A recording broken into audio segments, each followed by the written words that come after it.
Olá, gente, tudo bom? A gente está hoje aqui na aula de psicologia comparada. E hoje nós temos a apresentação do seminário dos alunos da pós-graduação. A Stephanie vai estar com a gente hoje aqui, falando um pouco sobre o tópico dela, né? E vamos estar escutando ela aqui. Vou estar ajustando aqui.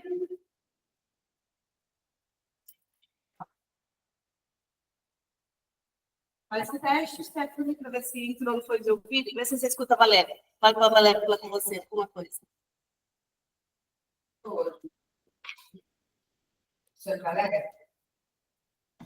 Oi, estou ouvindo longe, mas estou ouvindo. Está ouvindo ela? Ela está me ouvindo longe.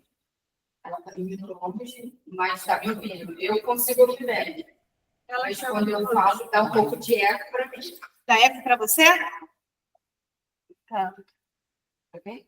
Não, fiquei. A minha preocupação é só a gravação, né? Dá eco para você.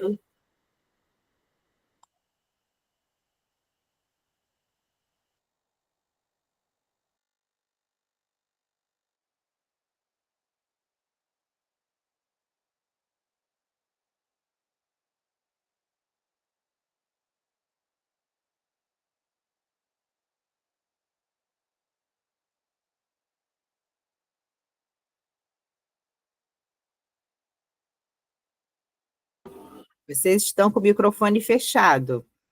Eu não escuto, tá? Tá tudo fechado. Está ouvindo, professora? Muito bem. Agora, Bom dia, Stephanie. Tudo bem, querida? bom dia, tudo bem? E você, professora? Bom dia, gente. Pode começar? Bom,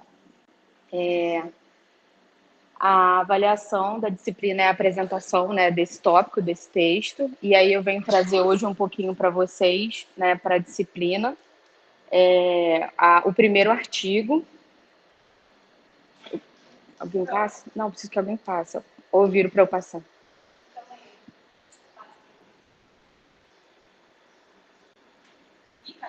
Passou muito. Isso.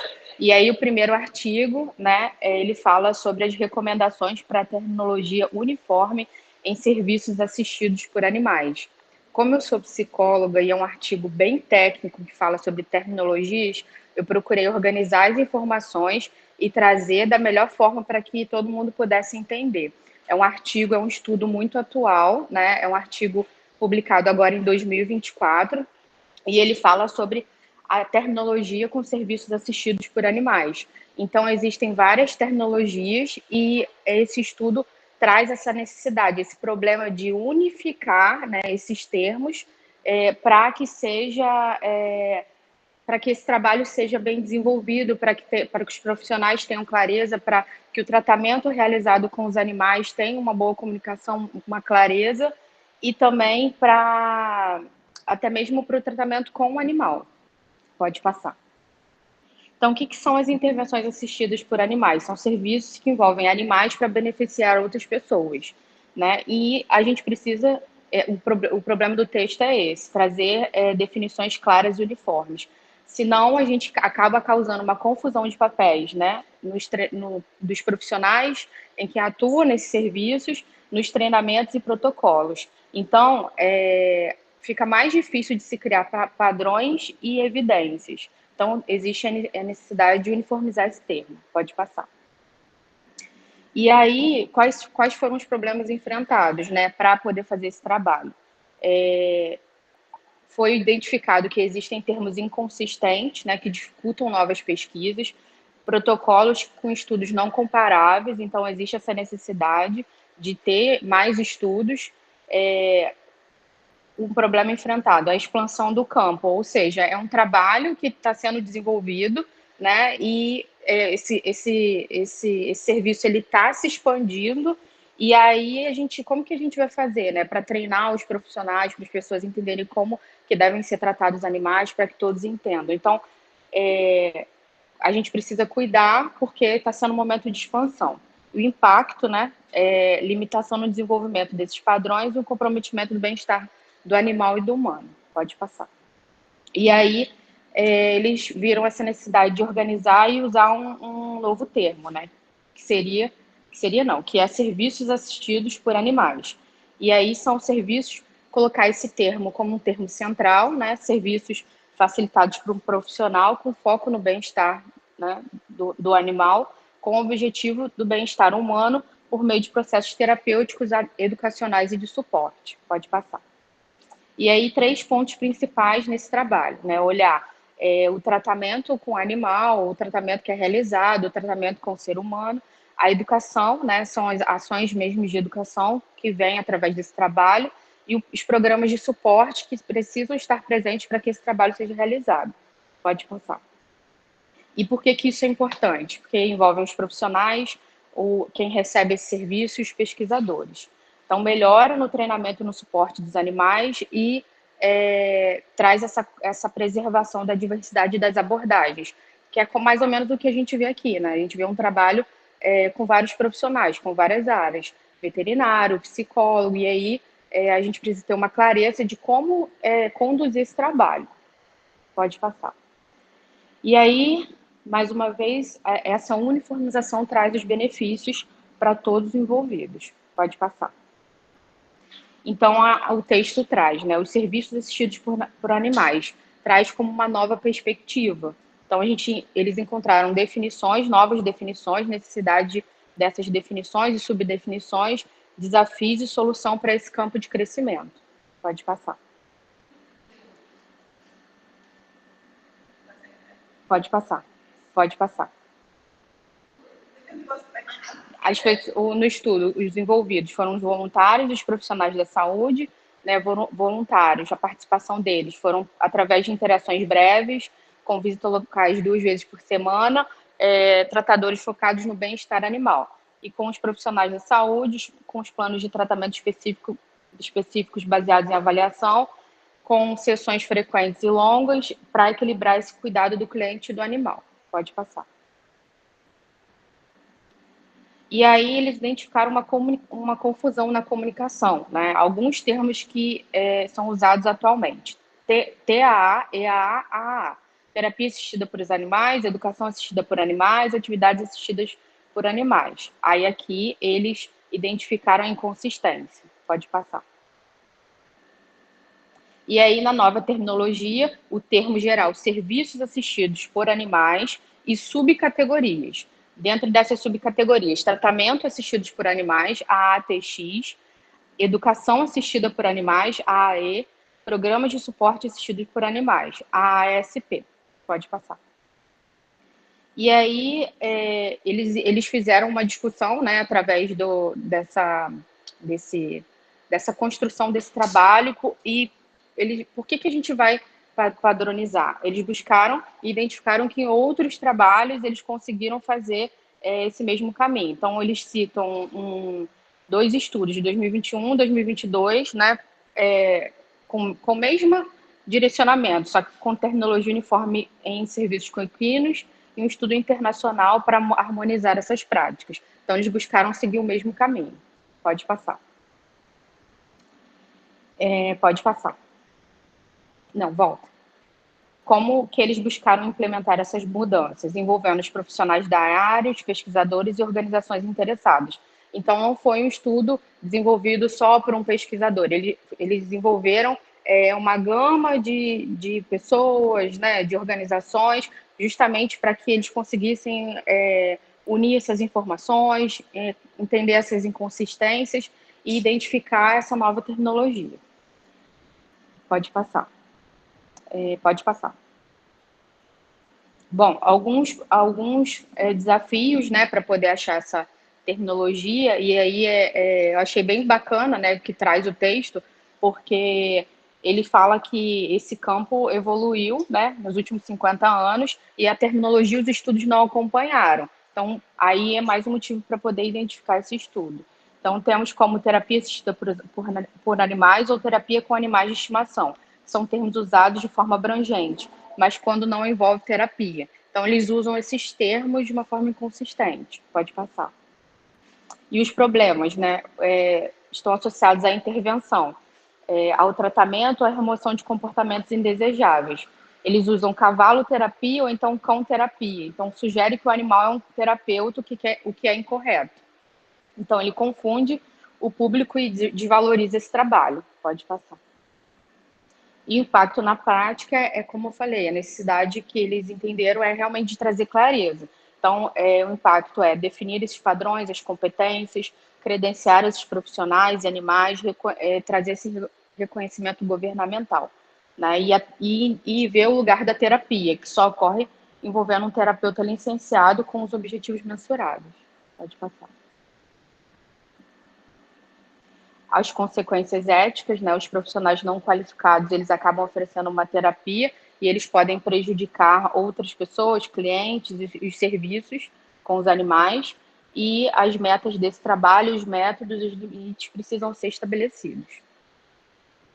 E os impactos, né?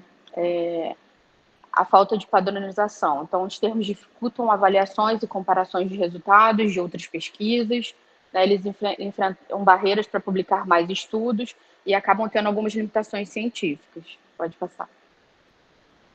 E aí, um exemplo de confusão, né, que eles trazem nos textos.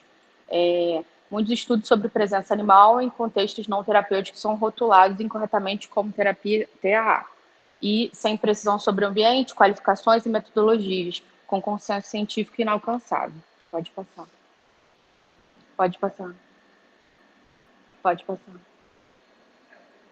Pode passar. Pode passar. Bom, e aí nesse estudo, o que eles identificaram, né? Além de todos esses pontos dessa necessidade de padronização, que eles precisavam ter um consenso e fazer uma aliança com outras organizações. E aqui eles falam que esse consenso começou a acontecer em 2020. Então, com a parceria com a AAI, são muitos termos, então, assim, eu vou aos poucos para que não fique confuso. E aí, a HAIO, para uniformizar práticas e tecnologias, para profissionalizar os serviços assistidos por animais. E aí, eles já usam essa nomenclatura, AAS. Pode passar. Sobre a AAI, fundada em 2012, é uma organização sem fins lucrativos, desenvolve padrões e competências e educações para provedores de serviços de terapia assistida. E aí, tá vendo? Eu confundo. Serviços assistidos por animais. Então, ela é apoiada por 112 membros em 6 continentes. E aí, a HAIO, fundada em 92, reúne mais de 110 organizações em 30 países. Então, algumas estratégias incluem força-tarefas internacionais e diretrizes para serviços assistidos com os animais e bem-estar animal. Pode passar. A formação Consórcio Internacional de Interações Assistidas por Animais. Então, é liderada por especialistas, né? Ele traz alguns especialistas e eles têm um trabalho conjunto. Então, eles estruturam projetos, eles revisam a literatura científica. Bom, e aí, para desenvolver essa terminologia, que é o estudo do artigo, né? Existem alguns pontos, algumas atividades que eles fizeram ao longo desse trabalho, que foi um trabalho de 2 anos. Então, o primeiro ponto ali foi o workshop de meio-dia, onde eles buscaram, eles fizeram esses workshops durante todo esse tempo. Revisar termos, definições existentes, criaram grupos de discussão semi-estruturados, focados na clareza e nas implicações dessa terminologia, e com o objetivo de recomendar os termos mais transparentes. Convites e formação, então eles envolveram as instituições, eles envolveram outros profissionais, né? Então eles fizeram um convite para os profissionais especialistas se juntarem à CAI, incluindo 91 membros de 13 países no grupo de trabalho. Então, entre os participantes, incluem os professores universitários, os pesquisadores, os treinadores de cães, provedores e especialistas em saúde mental, física e medicina veterinária. Pode passar.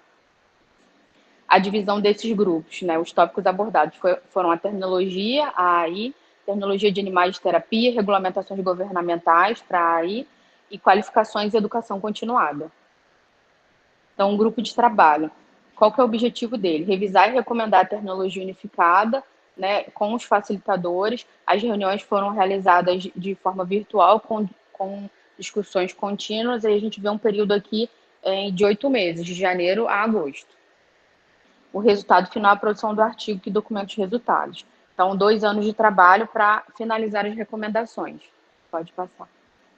Então, o início do consenso foi em 2020, né, com essa parceria, e para profissionalizar os serviços. Pode passar. Acho que você voltou. Esse aí eu já passei.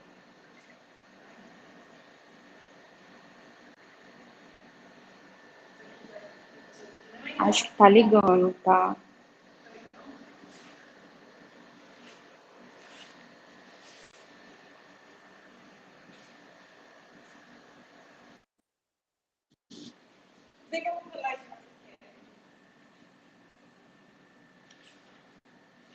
Acho que tá um pouquinho antes. Tá um pouquinho antes. Peraí. Desce. Não, antes. Isso. Não, antes. Pode seguir aí. Esse aqui eu já falei, pode passar esse, pode passar esse, pode passar esse. Bom, aqui a gente já vai para a definição, né? Então, o que o estudo traz? Qual que é a definição de serviços assistidos por animais? É trazer as práticas, né, os programas de serviços mediados e guiados e liderados por facilitadores que incorporam animais qualificados. Então, para esses processos, eles têm terapeutas educacionais de apoio e melhoria, né? O objetivo é melhorar o bem-estar humano enquanto se garante o bem-estar dos animais envolvidos. Pode passar. E as categorias. A ATX envolve intervenções terapêuticas, a AE focada no ensino e aprendizado com participação de animais, e o Programa de Apoio Assistido por os Animais, a ASP, programas que oferecem apoio emocional e social com a presença de animais.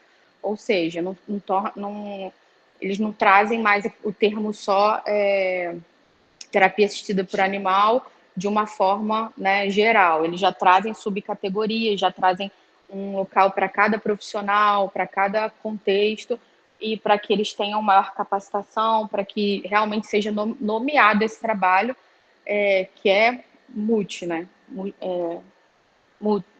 Com vários profissionais, multiprofissional, multifatorial. Pode passar.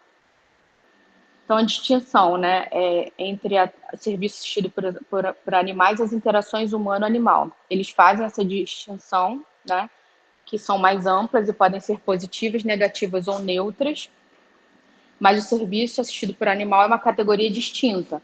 Então, eu lembro das aulas da professora Valéria falando sobre essa relação, né, humano, animal, o serviço assistido por animal. Então, existe essa terminologia, mas são coisas distintas. E aí ele fala que o serviço assistido por animal é um serviço voltado para benefício aos humanos e com a responsabilidade de garantir o bem-estar também do animal. Pode passar. Então, exemplos do ATX, terapia ocupacional assistida por animais, fisioterapia assistida por animais, terapia de fala assistida por animais, psicoterapia assistida por animais, aconselhamento assistido por animais, serviço social assistido por animais. Pode passar. E aí a definição atualizada para outra subcategoria, que é a educação assistida por animais. Então, ela oferece um programa educacional, né, com animais integrados, buscando promover um aprendizado contínuo.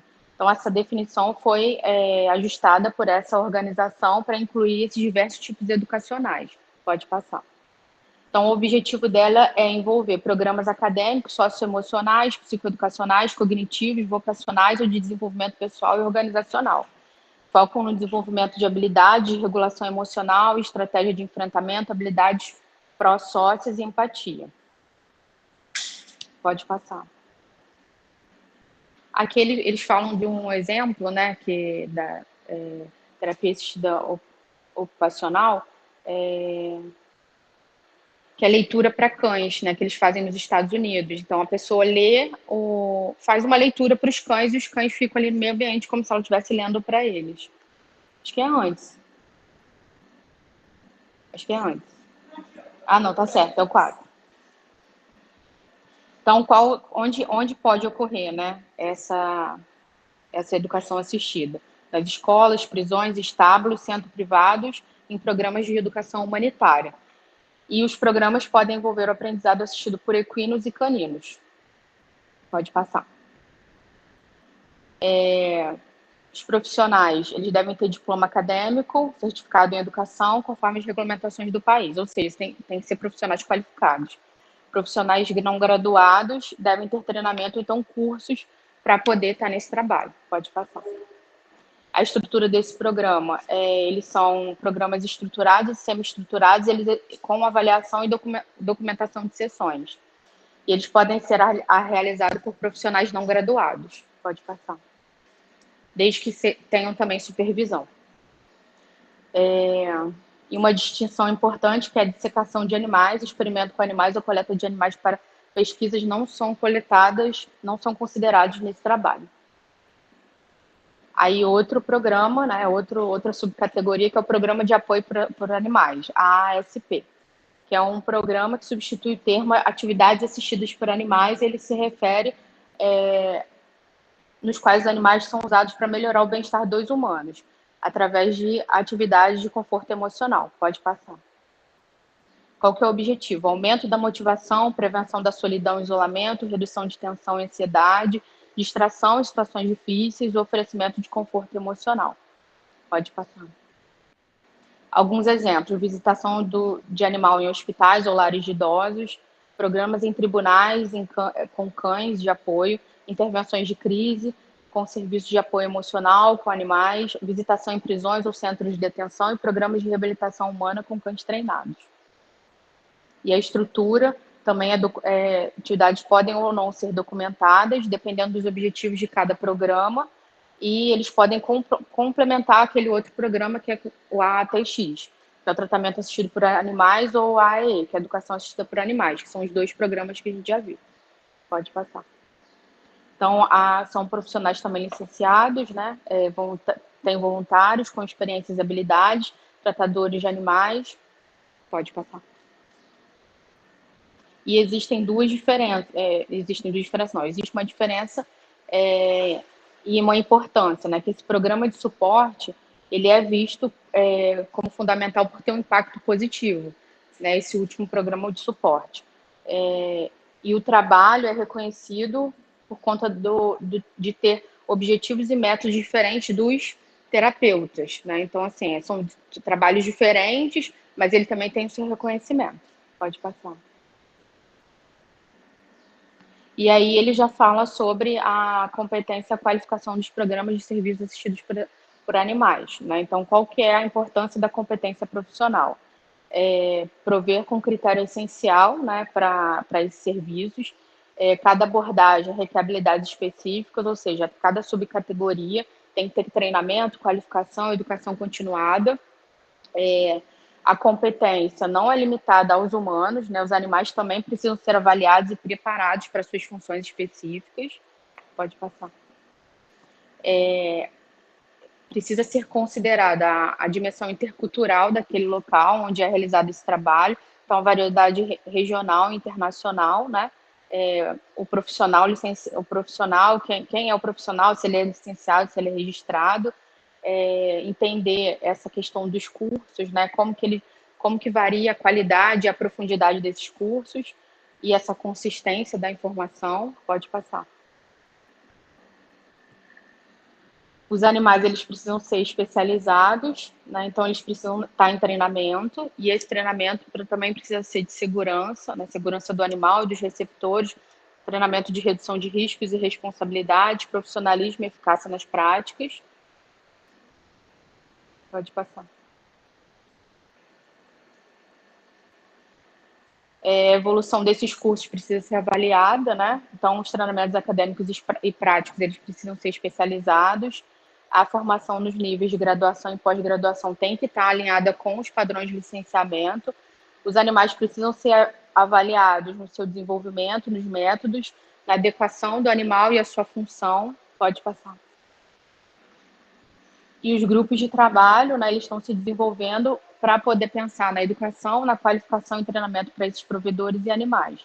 Então, a expectativa é que essas implementações sejam implementadas esse ano de 2024, alinhando com essas novas tecnologias, com a formação e práticas globais. Pode passar. Pode passar. Bom, e aí um ponto importante do bem-estar animal, né? Que os animais precisam estar saudáveis para esse trabalho, eles precisam participar voluntariamente. Então, os envolvidos têm garantido que os animais participem voluntariamente. Pode passar. Então, nem todos os animais, aí eles trazem no texto, né? Que nem todos eles estão adequados. Então, eles precisam considerar o temperamento e a personalidade dos animais, para entender a tolerância dele, o estresse dele, o comportamento, a saúde física e mental, ter avaliações regulares, com acompanhamento com o veterinário, a adaptação ao meio ambiente. Os animais eles precisam prosperar em contextos variados, como que eles se comportam no hospital, nas escolas, nas prisões. O envolvimento em relação a ele ser voluntário. Então, o quanto ele está sendo respeitado nos sinais de desconforto, cansaço, estresse, né? É necessário essas pausas regulares nesses ambientes, durante ou após essas sessões, e precisa, nesse trabalho, ser reconhecido que o bem-estar animal não pode estar subordinado aos objetivos humanos. Então, o animal precisa ser respeitado. Então, precisa ter um planejamento, né, nesse serviço, para estabelecer esse bem-estar animal. Tem que ter um treinamento, a supervisão contínua para que ele tenha esse monitoramento. Pode passar, Tati. E aí surgem outras tecnologias, né? Que no primeiro momento ali, a tecnologia do terapeuta aparece em alguns países. Então, o termo é reservado para profissionais licenciados e graduados em áreas específicas da saúde humana ou serviços sociais. Em outros países, eles podem incluir pessoas com treinamento especializado, mas sem graduação formal ou licenciado. Então, isso também pode trazer ambiguidade para conduzir outras subcategorias, que é o tratamento assistido por animais. Então, ele já identifica no texto. Mas a primeira terminologia, que são terminologias que eles consideram variáveis, é terapeuta. A segunda, pode passar, é paraprofissional. Então, nos Estados Unidos aparece essa terminologia, né? Então, são profissionais que colaboram com outros profissionais graduados, mas que não possuem formação ou licenciamento, né? Eles são manipuladores ou auxiliares. Pode passar. E o conselheiro. Então, em algumas localidades, refere-se a um profissional formal, educado e licenciado. Então, ele tem a capacidade de diagnosticar e desenvolver alguns planos de tratamento. Pode passar. E suporte emocional também.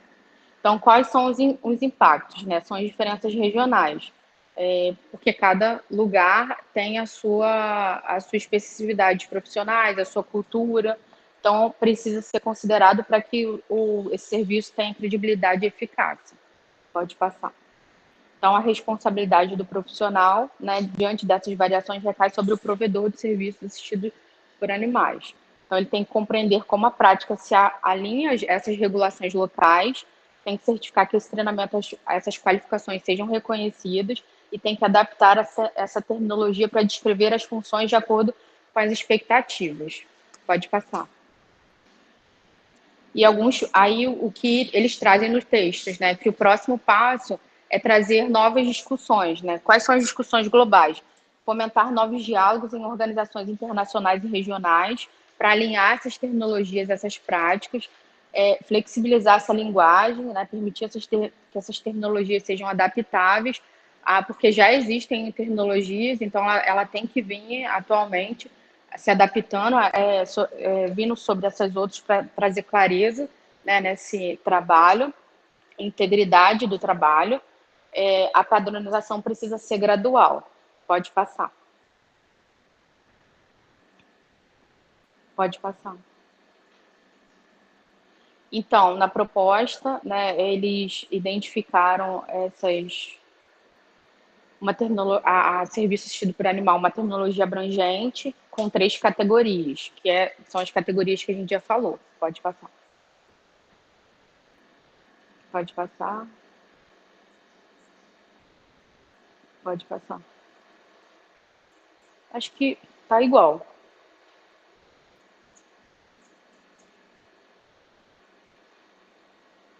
Pode voltar. Não, acho que tá igual. Tá igual. Acho que só esse aqui que não tá. Pode passar. Ah, acabou.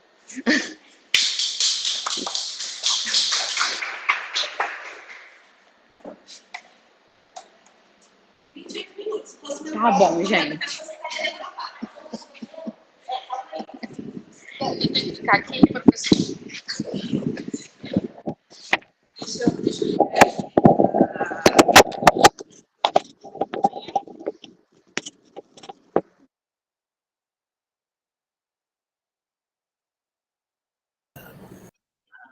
Concluir o som aqui, né?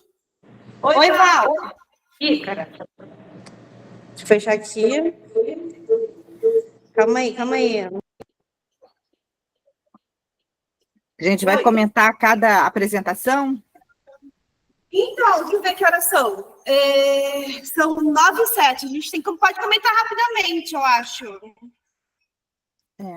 Bem, vou falar bem breve. Parabéns, Stephanie. Assim, a sua apresentação foi muito didática, né? Você cobriu todo o texto e, efetivamente, para nós profissionais dessa área, essa articulação, essa proposta do artigo é bem pertinente e, de um modo geral, nós, como cientistas, é interessante a gente ver a intenção desse trabalho, porque fazer ciência é um ato coletivo. E uma das primeiras coisas que a gente precisa estar atento é na nossa comunicação, para que a gente diminua ao máximo o ruído comunicacional. Alguns pontos importantes, na minha opinião, né, que eles falaram, é a questão da terapia, que é uma questão que a gente vive muito aqui no Brasil, né, onde quem faz terapia, então é importante sempre essa questão que eles falam, a licença, representa o profissional que está efetivamente capacitado para desenvolver aquela atividade.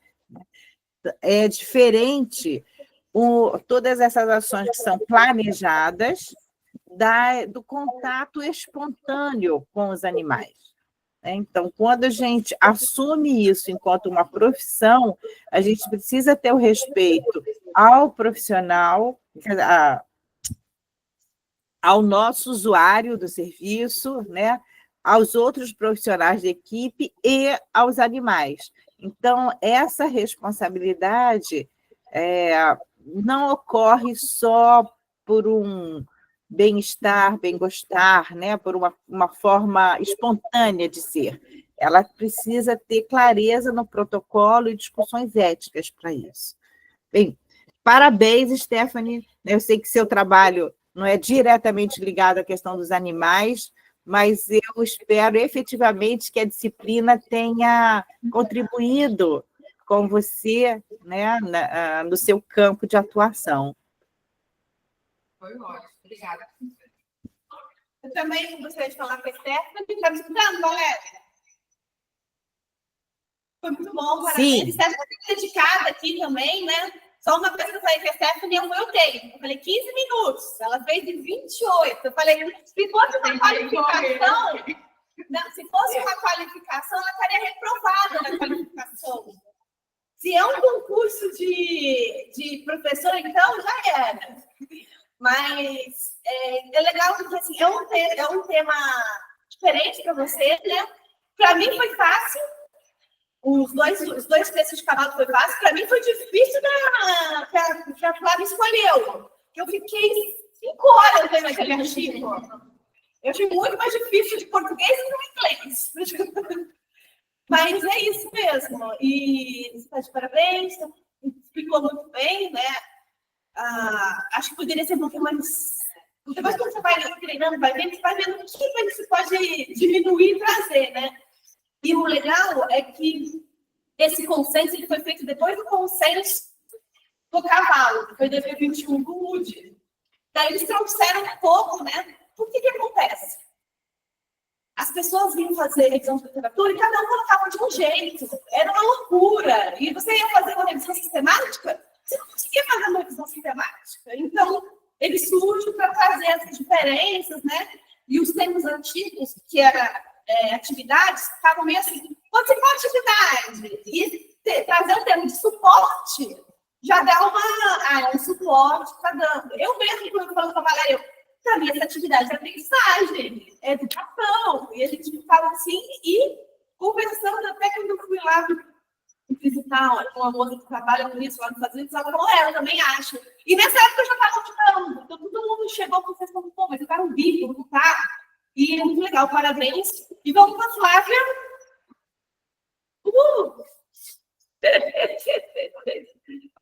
Deixa eu achar aqui.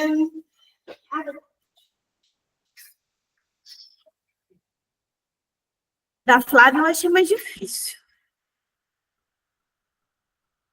Deixa eu fechar o microfone. É que a Flávia precisa ter vários conceitos prévios, né?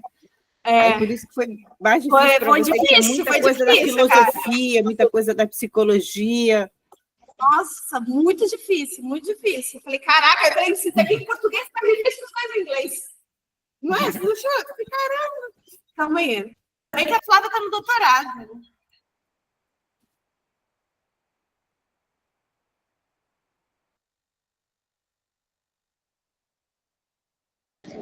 Bom dia, Flávia. Muito bom estar aqui com você. Tá muito alto! Vamos baixar.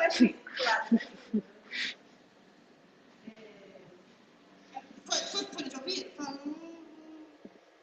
Isso. Acho que foi. Valéria, você está escutando? Oi, tá escutando?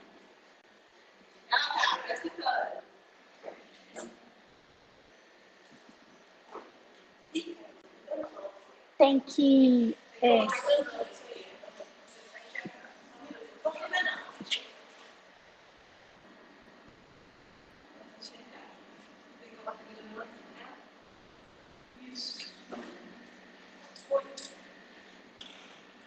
Então, esse artigo, né, é um artigo mais complexo, como foi mencionado pela professora, e ele trata da dicotomia inato e aprendido, né, e tenta refletir sobre uma possível superação para essa dicotomia.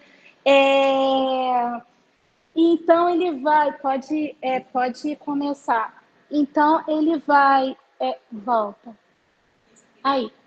Ele vai passando também por alguns conceitos filosóficos, né? Ele vai retomando esse pensamento também na questão do pecado original, né? Se o humano tem inerentemente bom ou mal, e a questão da aprendizagem, ou se ele se desenvolve, que é uma discussão que permeia a área da educação, né, até hoje, se o homem ele é inerentemente mal, ou se você tem a natureza na sociedade que o corrompe, né? E aí você tem, ele vai passando Pelágio, Santo Agostinho, mas do ponto de vista do cerne assim, do artigo, porque ele é muito complexo, não dá tempo de explicar ele todo aqui,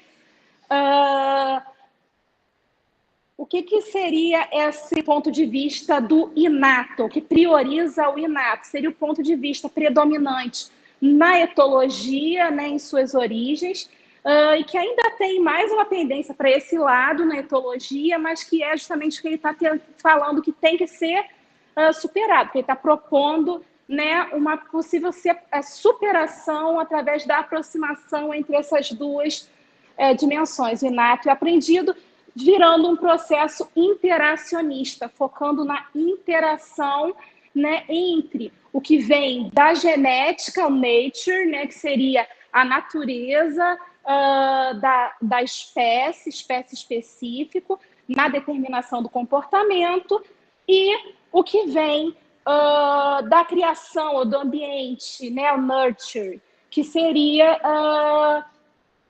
o que teve predomínio da psicologia historicamente, e que vem mais de uma linha estadunidense, enquanto o inato, né, da etologia vem mais de uma linha europeia. Enquanto a linha que defende a determinação do comportamento pelo aspecto inato chama atenção para os instintos específicos, como se eles determinassem o comportamento do animal, e sem pensar muito em como ele pode ser modificado pelo ambiente, como se ele já estivesse ali pronto, programadinho, né, pelos seus genes, o viés que destaca a aprendizagem chama atenção para como isso vai sendo modificado, esse comportamento vai sendo modificado através do condicionamento, da aprendizagem. Então, você tem um predomínio da questão do ambiente na determinação do comportamento. A gente sabe que tanto uma quanto a outra são verdadeiras em alguma medida. A gente não tem como escapar do fato de que você tem um aspecto da natureza, da genética influindo, e você tem também o aspecto do ambiente, né, que a gente viu na disciplina, a questão do condicionamento, né, do animal, as formas de aprendizagem. O que tem aqui é a questão de dicotomizar isso num ponto que apaga o outro, né? Então, a ênfase na questão do inato, sem enxergar o quanto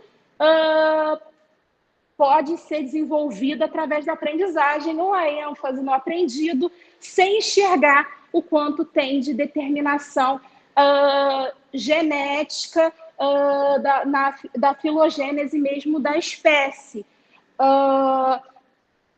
Então, qual é a ideia do artigo? Ele traz a necessidade de pensar a interação entre esses dois processos, e mais do que isso, de superar essa leitura que sempre tem o animal como, né, humano ou não humano, enfim, como determinado por alguma coisa, sem considerar a sua agência. Então, quando ele pensa esse processo, ele pensa um processo em que o animal interage com esse ambiente, né, e ele transmite para a sua descendência muito mais do que a genética, muito mais do que os genes. Ele transmite também determinados nichos de desenvolvimento que ele vai fundando através da sua interação com o ambiente. E aí que ele até menciona mais adiante como uma visão neolamarquista, né, do ponto de vista desse resgate do que o animal faz sobre o ambiente, como isso incide na sua herança, né, como isso incide na sua descendência. Não é aquela coisa de simplesmente dizer que as girafas vão ficando com o pescoço cada vez maior porque vão esforçando ali para tentar alcançar a folha, e aí o filhote já nasce dessa forma. Mas a ideia mas segue a ideia de que o animal age sobre o ambiente, né, e também sofre a influência desse ambiente, e é nessa interação complexa entre os genes, o organismo e o que é aprendido ao longo da ontogenia, da vida, da trajetória daquele animal, é que vai permitindo que ele vá alterando o seu meio, né, e alterando também, tendo mais chance ou menos de sobreviver de acordo com a sua trajetória. A descendência de quem sobrevive tende a perpetuar mais os genes. Por conseguinte, você tem uma tendência a que esses nichos vão sendo formados. Então, a gente não pode entender de forma simplista. a evolução foi acontecendo como se fosse uma coisa que age sobre o animal sem a agência do animal. O animal foi modificando o seu ambiente. Isso é muito claro na questão do próprio ser humano, né? O ser humano, ele foi alterando o seu ambiente, inclusive através da cultura, e ele foi transformando a natureza. E a gente não é produto na nossa transformação só de genes de uma maneira aleatória, mas de acordo com a descendência que a gente foi possibilitando, modificando o nosso ambiente e sendo modificado por ele. A questão da cultura precisaria ser vista de uma maneira muito mais prolongada, né? O ser humano também não tem tanto tempo assim para a gente ver tanto o impacto na filogenética, mas a gente consegue ter uma noção mais clara do que essa modificação do ambiente traz do ponto de vista da espécie. Aí pode passar. E aí ele traz a questão dos extremos, né? Se você levar a leitura, a ênfase no aprendido ao extremo, você gera um perigo bastante de uma visão que culminou em experimentos antiéticos, como o do Watson com o pequeno Albert, que foi mencionado aqui na aula também, né? E a própria crença do Watson de que seria capaz de pegar qualquer criança e transformá-la no que ele quisesse, né? Desde um médico, engenheiro, até um ladrão. Então, a crença de que estaria esvaziado de outras características que seriam ligadas à sua genética e estaria ali com uma tábula rasa, né, para ser moldada via condicionamento. Por outro lado, e aí esse experimento, ele né, do pequeno Albert, não precisa dizer porque ele é antiético, né, porque ele traumatiza o menino, para poder mostrar como ele podia produzir uma reação de medo a algo que ele não tinha medo inicialmente. Por outro lado, o inato também pode ser levado ao extremo, e aí você tem o exemplo do Lawrence, que vai se aproximando de uma visão eugenista, muito ligado às ideias nazistas da época, em que ele começa a defender uma certa seleção racial ligado à genética daquelas pessoas, né, achando que poderia transpor a ideia de que você tem genes mais ou menos aptos para as culturas e etnias humanas e que alguns seriam inferiores, né, e outros superiores. E aí nem preciso dizer como isso aí se aproxima das ideias nazistas, né, de extermínio às diferenças. Aí pode passar. Então, qual é a proposta dessa aproximação interacionista? É você pensar, como eu falei, esse organismo, né, ele é agente também, ele age sobre o ambiente, ele age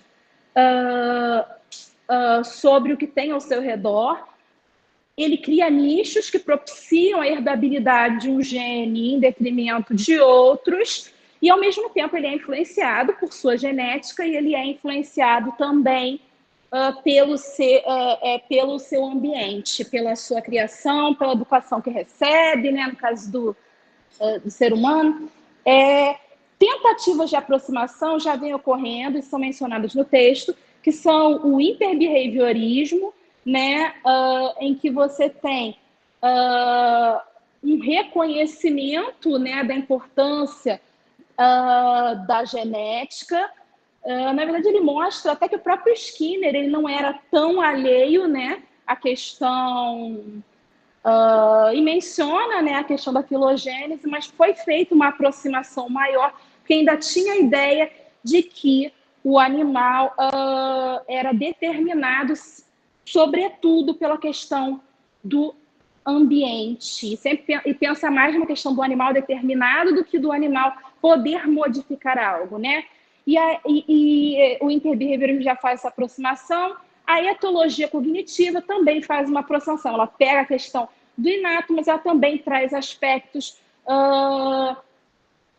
da cognição animal e, portanto, se aproxima de pensar como o animal age ali naquele meio para além da questão dos instintos espécie-específicos. Pode passar. Então, ele coloca como possível superação pensar através do interacionismo, tendo uma visão sistêmica e dinâmica. Estaria aí na teoria dos sistemas em desenvolvimento, em que se entende que o organismo é agente no contexto evolutivo, contribuindo por meio de suas ações e presença na ontogenia dos demais indivíduos.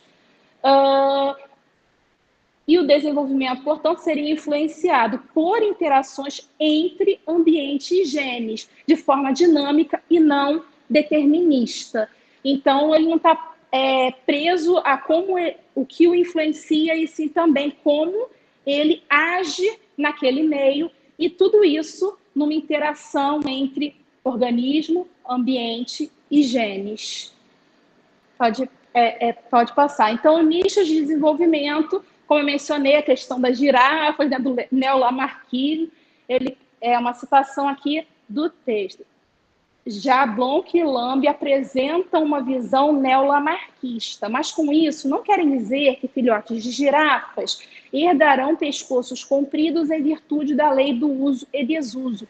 Elas explicam que mesmo quando apenas o sistema de herança genética está em foco, a atividade do organismo interfere nos genes que estão ativos, o que pode levar à retroalimentação positiva e ao aumento de sua frequência na população. A prole herda mais do que genes. Então, no momento que aquele animal vai agindo sobre o ambiente, se ele tem uma agência mais adaptativa, ele acaba transmitindo, né, a sua genética mais adiante. Então, não tem como pensar só do ponto de vista que algo o determina de fora, e sim ele também age sobre esse ambiente e o modifica, e ele também, então ele é uma mistura de tudo isso, né? Tanto os seus genes, quanto o que ele aprende ao longo da sua ontogenia, quanto a sua própria existência ali como organismo, interagindo com isso tudo, inclusive interagindo com as outras espécies lá ao seu redor e com os seus pares. Então é isso, pode passar. Muito obrigada. Parabéns, Flávia. Assim, você conseguiu resumir bem. E aí, como falou... Peraí.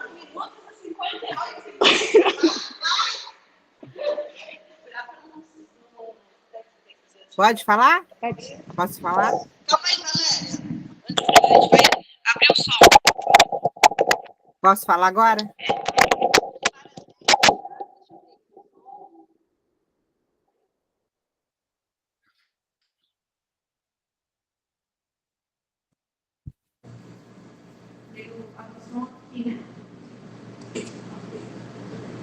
Deixa eu tirar o som daqui.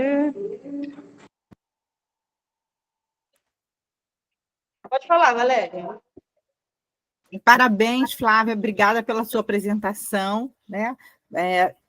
Também, na minha opinião, fez uma forma bem didática, pegando os principais pontos. Lembrando assim, que esses textos, esse em especial, como toca numa polêmica muito grande, é um texto que precisa ser aprofundado. E o objetivo aqui era que ele fosse apresentado apenas como a Flávia fez. Tá?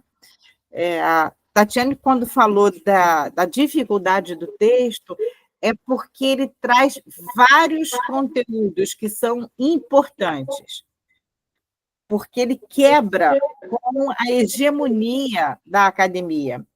Você vê, muitas vezes essa polêmica é resolvida tomando partido de um ou de outro.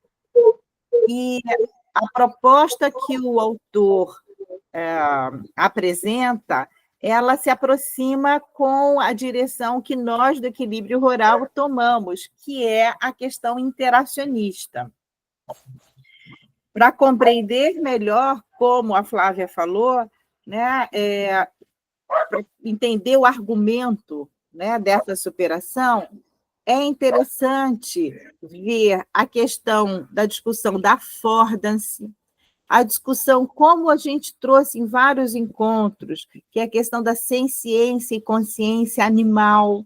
Então, quando a gente traz isso em tela, né, a gente vê que o que nos importa, o que vai colaborar no avançar do nosso estudo, é o olhar do processo e as interações entre o organismo, né, entre aquele determinado animal e o ambiente. Esse texto, em especial, ele não trata exclusivamente dos animais não humanos.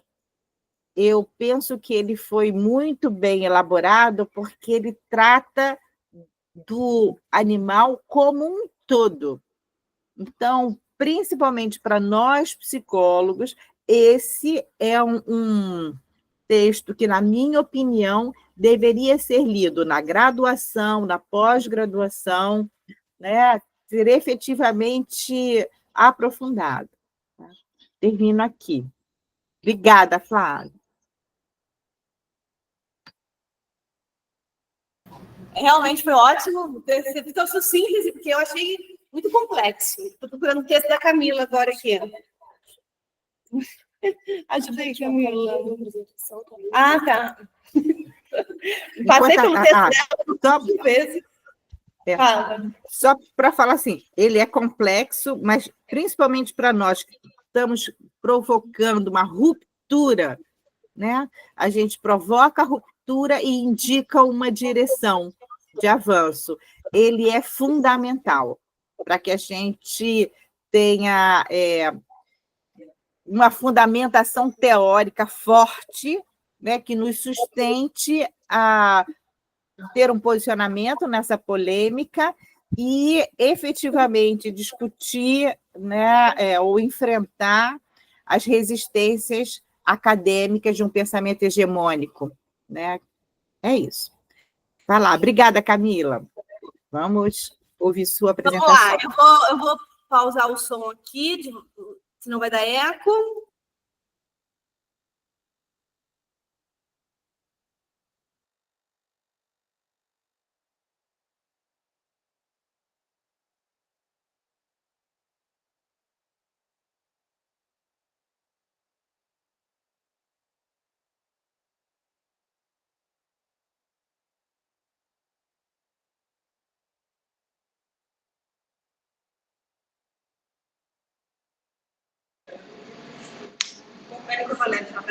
Tá me escutando?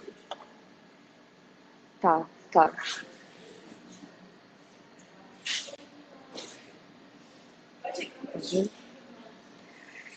então a minha apresentação ela fala sobre a habilidade humana de interpretar estados afetivos na linguagem corporal dos cavalos, né? O papel da habilidade de reconhecimento emocional e da experiência prévia com cavalos. Pode passar. Então, o texto ele já começa ali falando, né, que a comunicação ela é eficaz e para o vínculo ali entre e dentro das espécies, né, elas dependem da compreensão das emoções e do comportamento expressivo do outro. Nós, humanos aqui, olhando um para o outro, a gente consegue, claro, se não tiver ali um prejuízo, reconhecer algumas linguagens corporais, algumas emoções ali com as vocalizações, a gente conversando. Os resultados publicados ali sobre a influência da experiência prévia com cavalos na habilidade humana, eles não são totalmente conclusivos, porque ele separa em duas questões.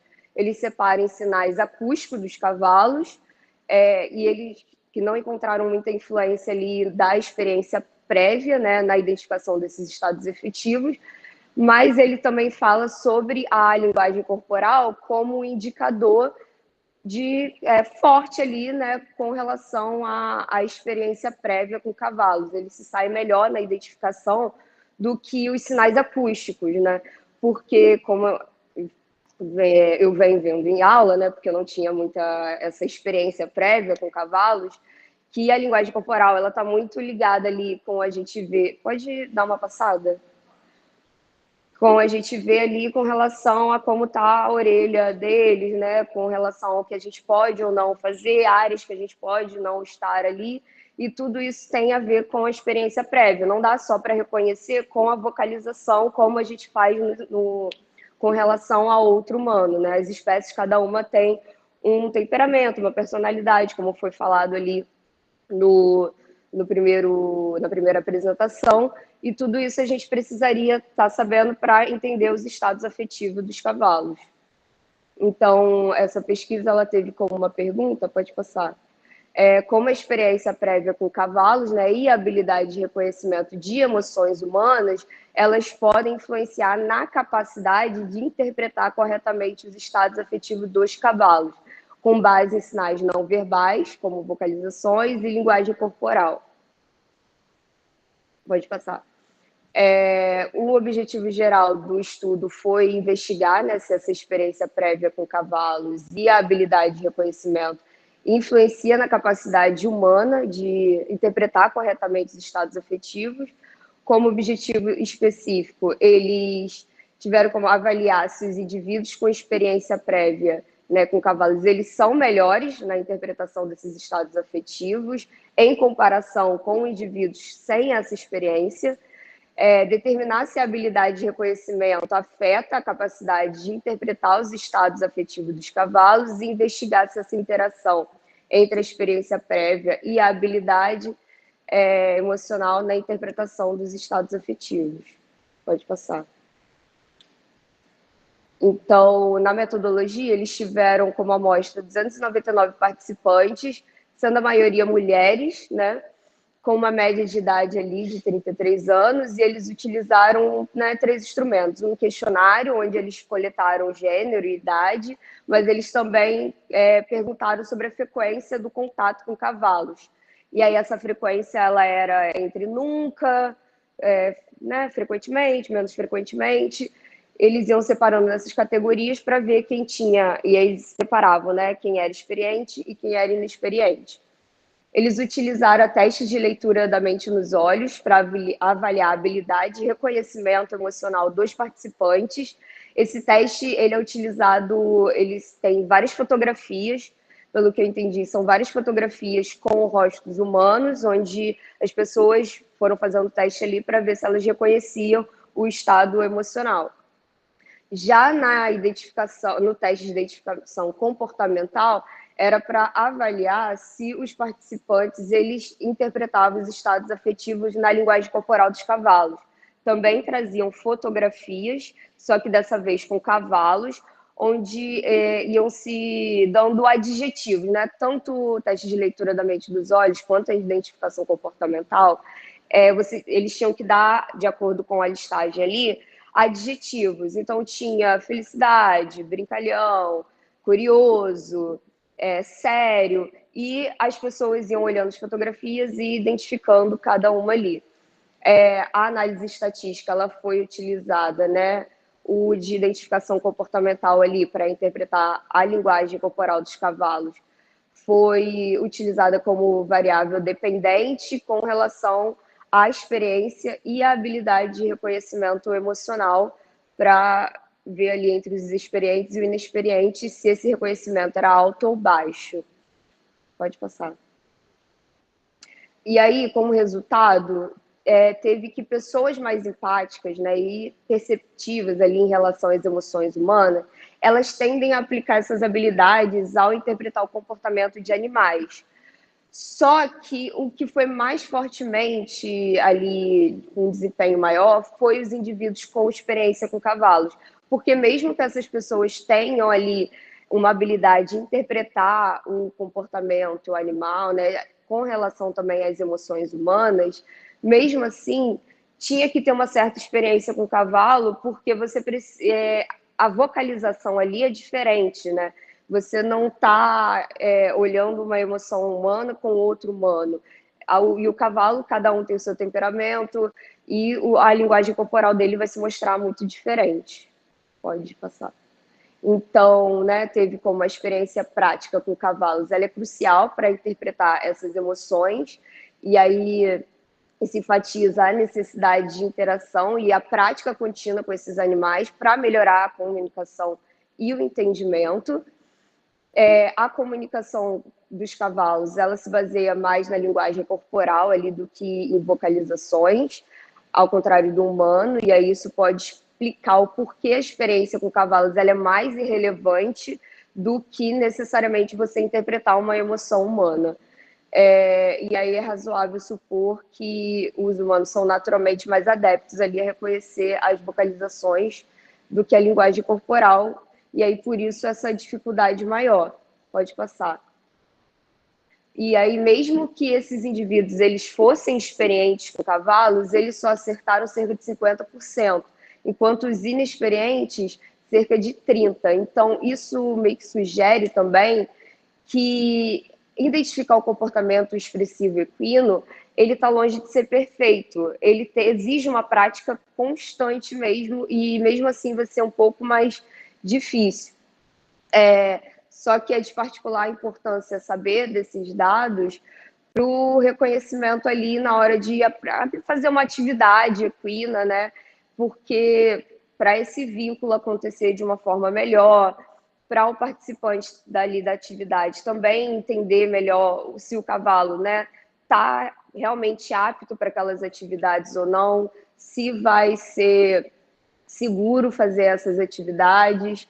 Então, essa pesquisa foi mais nesse sentido, assim, acho que eu reduzi bastante, porque ela também era bem rápida, e aí foi mais para... Pode passar.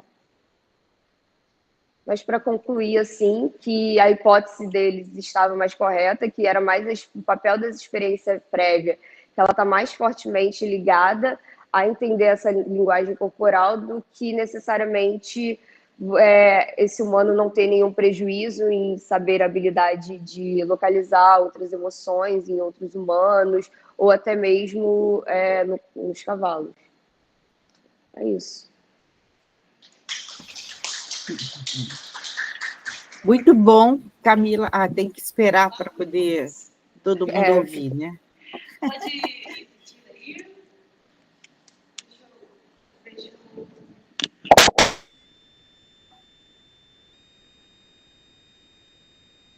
Posso falar?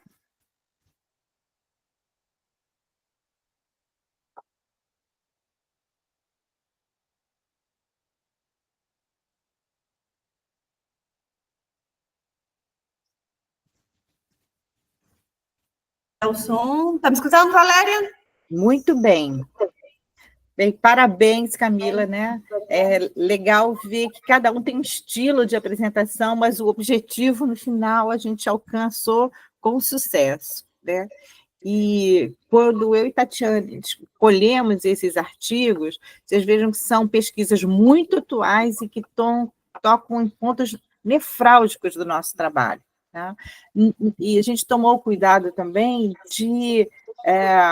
embora esteja falando sobre cavalo aqui, essa discussão não se limita só à questão, né, da interação com o equino, porque ela está falando de comunicação, ela está falando de teoria da mente, ela está falando da nossa estratégia de interação. Particularmente, eu já comentei isso com vocês antes, né, quando eu propus o meu projeto de pós-doc nos Estados Unidos, a minha base seria a comunicação não verbal.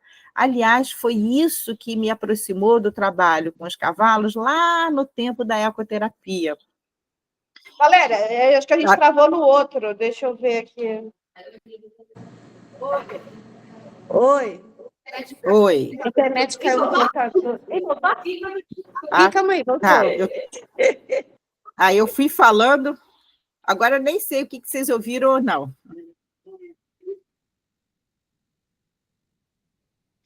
Posso? Eu não sei o que vocês ouviram. Artigos atuais. A gente escolheu artigos atuais. Tá, eu vou fazer um Artigos resumo, atuais. rápido. O que eu quero dizer é que esse tema, ou até assim, esta disciplina em especial, ela, embora seja psicologia comparada e a gente tenha dado foco no cavalo, principalmente para nós psicólogos, ela é importante porque ela trata de uma forma geral. E neste texto em especial, embora também o foco da discussão seja com o cavalo, o que a gente está pensando é o valor da comunicação, o valor da troca interacional.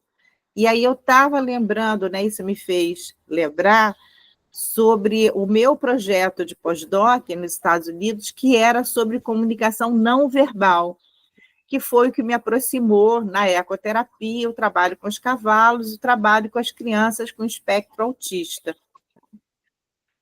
A linguagem, o desenvolvimento da linguagem é extremamente importante para o desenvolvimento humano, por conta da função semiótica e o desenvolvimento do nosso pensamento, né? Da expressão dos nossos sentimentos. Só que, com isso, muitas vezes, o nosso olhar fica enviesado.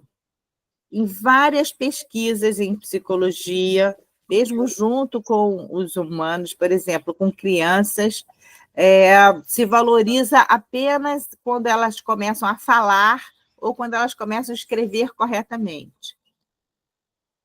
Para mim, essa perspectiva interacionista que valoriza o processo, por exemplo, no trabalho de Piaget, que viu o nascimento da inteligência desde quando a criança nasce, efetivamente, e amplia essa discussão.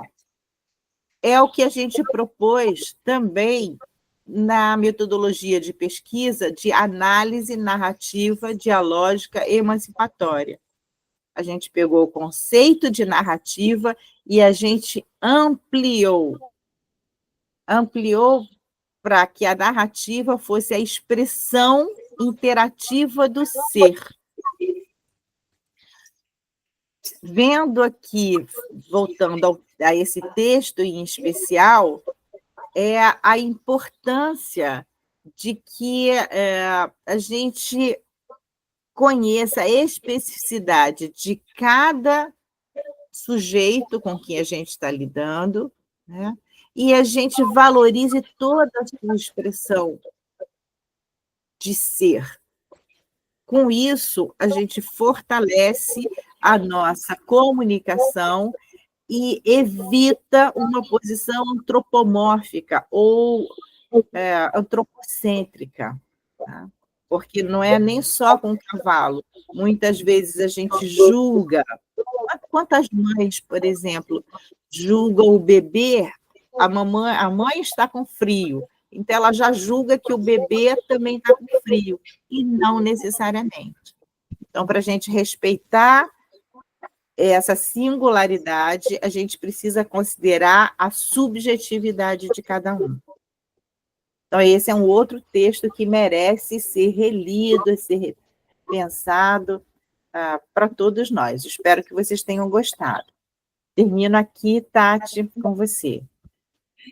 Deixa eu tirar a foto. Eu também agradeço a Camila, agradeço a Flávia, a Stephanie, agradeço a todo mundo que assistiu. Próxima aula tem mais.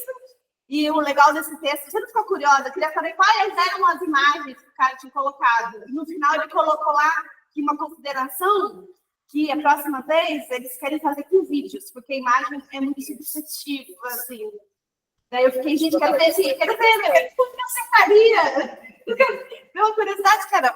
E daí eu peço para vocês, façam uma listinha e mandem no zap quem estava presente, por favor. E isso aí. Obrigada, Valéria. Obrigada, vou parar a gravação. Foi uma manhã muito agradável e a gente está terminando o nosso curso. Espero que vocês tenham gostado e que aproveitem bastante. Beijos no coração de todos. Beijos. E semana que vem é a nossa última aula. Se vocês quiserem trazer alguma coisa para a gente comemorar, né? A gente comer aqui, também pode ser. É só o presencial, né?